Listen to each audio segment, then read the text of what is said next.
Well, I'm with Graham Turner. He's one of the top automotive artists of today. Hi, Graham. How long have you been painting? I've been painting now as a freelance artist for 16 years.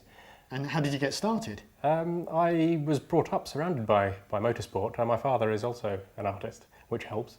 I was never pushed into the profession, as it were, but certainly it made it much easier to decide. Well, we've got a couple of your prints here today. Can you just talk us through maybe one or two of these? Right. Well, this is quite interesting. We start with this one. That's right. This is a more up-to-date subject, the 1998 French Grand Prix. I paint historical subjects as well. This was the sprint to the finishing line after a tight corner.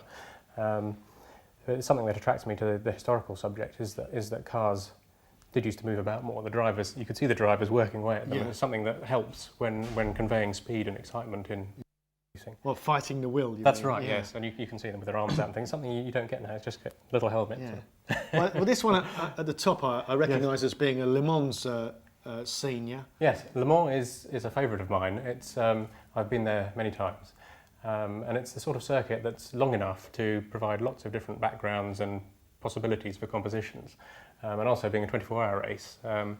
There's a chance to paint different times of day, sunsets and sunrises, and all the different weather and all sorts of things. Exactly, day and night, and you wouldn't get that obviously at a normal Grand Prix. No, right? It's always a couple of hours in the afternoon. Yes. Yeah, right. Just let's go and have a look over here. I mean, I particularly like Mercedes. Any prints spring to mind? Any favourites of yours? I've just finished a picture of Peter Collins and Sterling Moss in the winning Mercedes 300 SLR at the 1955 Targa Florio. Oh wow! It's one of my favourite cars, but also a very popular race because it was run over the public roads. I mean, do you prefer the period pieces or maybe more the modern?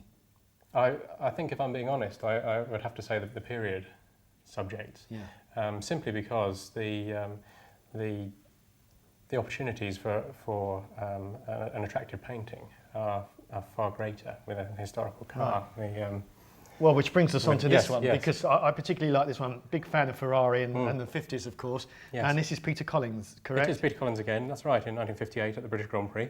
As you can see, he's in a bit of a slide there with opposite lock on, and you can see him working away at the wheel. Yeah. With Sterling Moss behind. Are you working from a photograph here, or how does that work? I use photographs as reference to make sure I get all the details right. Right. Motorsport painting is a very technical subject. And I like to make sure everything that I paint is accurate. I mean, presumably then the artist can get into an unusual angle or position rather than the photographer in some of the pictures we've seen. Oh yes, I can often place myself in positions that would be either impossible or highly dangerous, like in the middle of a track. In the middle of a track. Yes. Yeah, I was going to say we're looking at the rear of the car here, which is an unusual angle. There are quite a few cars that look particularly attractive from that angle. Right. And also it helps lead the eye into the composition and makes you feel perhaps more part of the action. Definitely, yeah. You're sweeping around the corner as such. Yes. And this one here is even further back as a period piece. Tell me about this one. Well, that's Monaco 1931, the winning Bugatti. Monaco is one of those circuits, well, probably the only circuit that is still in use now that still retains some of the character of the past. Yeah. It is a very beautiful place to paint. Certainly the buildings and the people. Yes. All right. Well, how much would any of these set me back? If I wanted to maybe purchase one, how would I go about that? Are they limited editions or? I paint for exhibitions and to commission, and my originals start from about £500. But quite a lot of them are reproduced as prints, whether open edition or limited edition. There's a large range, and they start from about £15. £15? Yes. Oh wow, that's great. So I mean, I could come in off the street, buy a print, get it framed, and I'm off and running, really, yeah? Oh yes, absolutely, yes. Well, there you go, guys. I mean, you can start a collection here of magnificent prints for a very small amount. So thanks for that.